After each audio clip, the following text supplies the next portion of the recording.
pastoral campus of Bentley University in Waltham may seem like an unlikely place for a financial revolution, but the school is firmly in the midst of one. Bentley announced this month it'll be one of the first universities in the country to accept tuition payments in cryptocurrency. I've been investing since high school. I'm still a holder.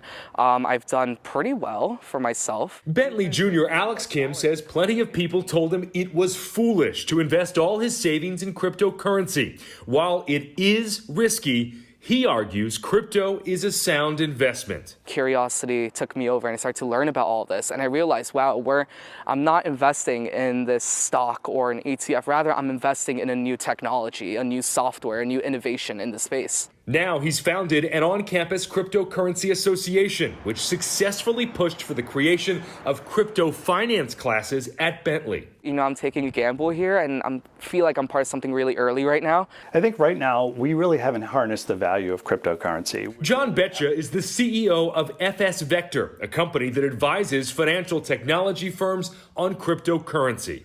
It's very difficult to determine the value of Bitcoin because there's nothing backing it, right? And that is what leads to wild price swings. Unlike traditional currency, dollars, pounds, euros, crypto is not backed by a government. So the price is simply a feature of supply and demand. Right now, the price of Bitcoin, for example, is about $31,000 per Bitcoin. It's gone up to $60,000. There's been some people who have said that this will go up to, $100,000, $200,000. The technology behind crypto is called blockchain. It's basically an open source but secure ledger, which Betcha says is the true value of cryptocurrency. With a few taps on a phone screen, it brings financial services to people anywhere around the globe who don't have access to a traditional bank or investments.